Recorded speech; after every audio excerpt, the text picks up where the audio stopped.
façon adaptée. C'est pourquoi nous avons mis en place plusieurs initiatives en 2013. La formation de policiers pour des appels simulés auprès des personnes vulnérables, la création de l'équipe de patrouille RIC, c'est-à-dire ceux que nous désignons pour la réponse en intervention de crise, et nous avons aussi l'équipe de soutien aux urgences psychosociales appelée l'ESE. Cette équipe est composée de policiers, mais aussi d'intervenants du C3S Jeanne-Mance. ESE intervient directement auprès des personnes en situation de crise ou perturbées mentalement. Cette année, elle a réalisé 1288 interventions. Et un fait intéressant à souligner, c'est lorsqu'ESE intervient dans ces cas très spécifiques, elle permet aux patrouilleurs qui ont répondu à l'appel initial de pouvoir participer à l'intervention, mais aussi de retourner sur le terrain pour la réponse aux appels. Nous avons aussi Emery, qui a acquis une certaine notoriété et qui a même reçu plusieurs reconnaissances au fil des années pour ses interventions auprès des personnes en situation d'itinérance et qui a continué d'évoluer auprès de cette clientèle en 2013. À cette équipe s'est aussi ajoutée une période de grand froid, de déploiement de patrouilles préventives. Je pense que les efforts du SPVM démontrent bien notre volonté d'être ancré dans notre communauté, notre désir d'adapter le mieux possible nos interventions pour toujours mieux servir notre population. Vous trouverez plus en détail sur cette partie aux pages 10 à 13 de notre bilan les différentes informations. Notre deuxième orientation, assurer la sécurité du public, est sans aucun doute le cœur même de la mission de notre organisation, soit d'assurer leur sécurité sur l'ensemble du territoire. Ça passe entre autres par la sécurité routière, un dossier prioritaire au SPVM.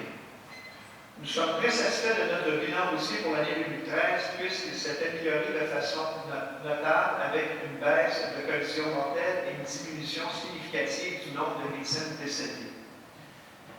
Nous avons renouvelé notre campagne 100% Vigilant 2013, une campagne de grande envergure qui s'adresse à l'ensemble des usagers de la route, qu'on parle de piétons, de cyclistes ou d'automobilistes. Si les messages sont de plus en plus compris par les piétons et les automobilistes, malheureusement, au niveau des cyclistes, pour le nombre d'accidents avec blessés graves, l'augmentation est toujours significative. Le SPVM continuera donc à s'attarder à cette clientèle en 2014 pour améliorer son bilan routier. Je reviendrai sur les statistiques du bilan routier un peu plus loin dans la présentation avec des tableaux à l'appui. Évidemment, assurer la sécurité du public, c'est aussi la visibilité policière, 24 heures par jour, 7 jours par semaine, et des différents services d'ordre. On parle en 2013 1054 services d'ordre, de la réponse aux appels 911, un total de près de 405 000 appels en 2013, ce qui représente une moyenne de 1110 appels par jour, et évidemment la lutte à toute forme de criminalité. Nous l'avons souvent dit, Montréal est une ville sécuritaire et préserver le sentiment de sécurité de nos citoyens est aussi très important. Que nous parlions de crimes de violence, de trafic de stupéfiants, de fraude, de prostitution, de cybercriminalité ou autre, la prévention et la répression deviennent indissociables, et ce, dans ce sens que nous avons continué de travailler en 2013. Il importe de souligner d'entrée de jeu que la criminalité a continué de baisser l'année dernière. Les tentatives de meurtre ont connu une diminution significative de 29,8% par rapport à l'an passé. Bien que cette forme de criminalité de violence ait connu une baisse substantielle, il n'en demeure pas moins que nous continuons de suivre étroitement la situation du crime organisé, que nous continuons aussi de mener des enquêtes en matière de stupéfiants et que nous intensifions nos efforts dans la lutte aux fraudes et à la cybercriminalité, car ces formes de criminalité continuent de prendre de l'ampleur. Plus de détails sur ces éléments se trouvent à la page 16 jusqu'à la page 21. Nous avons aussi élaboré en 2013 notre premier plan d'action directeur triennal 2014-2016 sur la prostitution et la traite des personnes à des fins d'exploitation sexuelle. Pour ce faire, nous avons sollicité la collaboration de nos partenaires mutuelle d'information, de connaissances et d'expertise, nous pourrons s'attaquer aux grands enjeux que représentent la prostitution et la traite de personnes. Pour conclure le volet de la sécurité publique, je me permettrai de rajouter qu'au cours de l'automne dernier, le SPVM a mis à la disposition des citoyens un tout nouveau système de rédaction de rapports en ligne. Cette nouvelle façon de faire permet aux citoyens de remplir un rapport d'événement dans des situations non urgentes où la présence de policiers n'est pas requise et où aucune preuve ne doit être prélevée. Il s'agit là d'une belle nouveauté pour le SPVM et d'un système performant pour le citoyen. Notre troisième orientation stratégique est de développer une organisation agile, performante et efficiente, empreinte d'une culture d'engagement. En 2013, le SPVM a fait une lecture de son environnement. Cette lecture a permis de mettre en lumière les grands enjeux auxquels Montréal sera confronté au cours des prochaines années. D'ailleurs, la lecture de l'environnement sera accessible aux citoyens dans les prochains jours sur notre site Internet, si ce n'est pas déjà fait, dans les prochains jours. C'est à partir de ce constat que l'équipe de recherche, chapeautée par Michel Côté, a proposé à la direction 3 grandes orientations stratégiques. Alors, je les ai énumérées dans les deux présentations. Ces orientations stratégiques ont été entérinées par la direction et nous guident depuis. S'assurer de la confiance et du respect de la communauté, vous en conviendrez avec moi, pour mériter la confiance et le respect de tous et de tous nos citoyens et partenaires, la qualité du travail et le professionnalisme lors d'interventions policières sont primordiaux. C'est pourquoi nous allons, pour les prochaines années, nous assurer de mise à niveau des compétences de nos policiers, de valoriser les comportements attendus, de continuer d'améliorer nos mécanismes de régulation et de prévention des comportements non désirés, de développer une meilleure connaissance des quartiers que nous desservons. Pour y arriver, une gouvernance locale de la sécurité doit être priorisée. Nous définissons la gouvernance locale en 3 points. Premièrement, nous devons miser sur une structure d'échange encore plus performante avec les organismes et les citoyens des différents quartiers de Montréal. Pour ce faire, nous devons nous assurer de connaître les attentes et les besoins du quartier que nous desservons en échangeant avec les différents organismes et les citoyens, et ce, en plus de partager avec eux les résultats des actions entreprises. La gouvernance locale passe également par le soutien et l'accompagnement des responsables des postes de quartier par les autorités corporatives. Et, troisième point, la gouvernance locale s'opère aussi par la mobilisation de la communauté.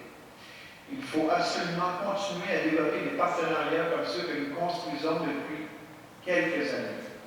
Je pense entre autres à ESUP et à RIC.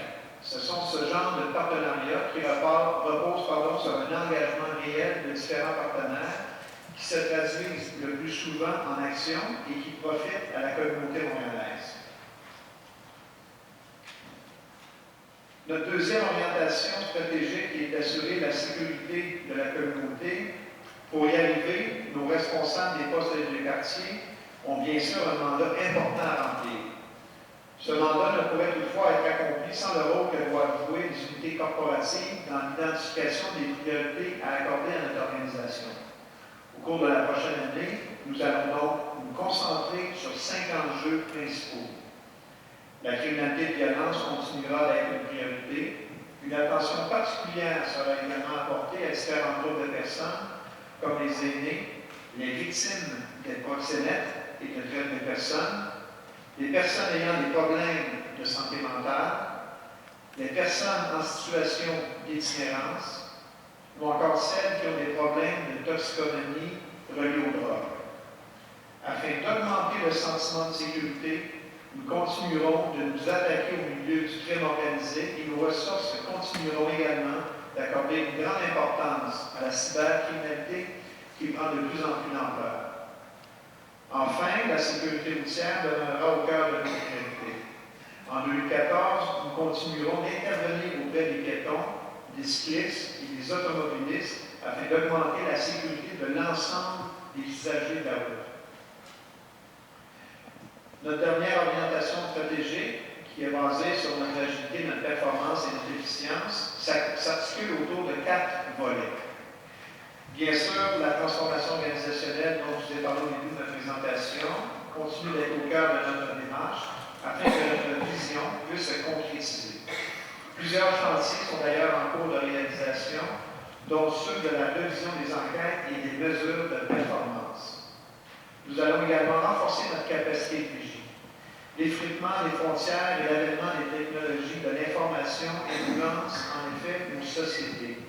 Il est donc important de bien comprendre l'ensemble des mouvements sociaux qui s'opèrent dans le monde. La culture d'innovation fera également partie de nos défis, tout comme la gestion rigoureuse et transparente. D'ailleurs, afin de nous assurer d'une bonne gestion des deniers publics, nous allons entre autres développer ou poursuivre le développement des outils de gestion et d'information performants, développer aussi développer et appliquer des règles de gestion budgétaire basées sur la pertinence, la déconcentration et le cadre d'imputabilité de gestion, participer activement aussi à l'effort collectif des services de la Ville de Montréal visant la rationalisation des dépenses, générer des revenus en respectant le cadre de gestion des sources de revenus centrés autour de notre mission première, développer des partenariats pertinents avec les différentes instances orientées vers la protection du public et le respect de la loi, ainsi que de développer et mettre en place des mesures de performance dans chacun des postes de quartier. Enfin, je terminerai cette partie de la présentation en vous soulignant que chaque année, le SPVM reçoit des reconnaissances ou gagne des prix. Vous pourrez consulter aux pages 26 et 27 du rapport annuel les différents détails à cet égard. Au niveau des statistiques, en dernière partie de cette présentation, j'aimerais vous présenter quelques données qui font état des opérations du SPVM, de la criminalité et de la sécurité routière. Ce sont 1 393 435 appels qui sont entrés au 911 en 2013 et répondus par nos employés de la division des communications opérationnelles et de l'information policière. Comme je le mentionnais plus tôt, 404 940 appels ont été dirigés vers le service de police. Le traitement des appels a requis en moyenne 122 secondes, ce qui inclut le traitement souvent plus long des appels non urgents pour lesquels l'envoi de véhicules d'urgence n'est pas toujours régulier.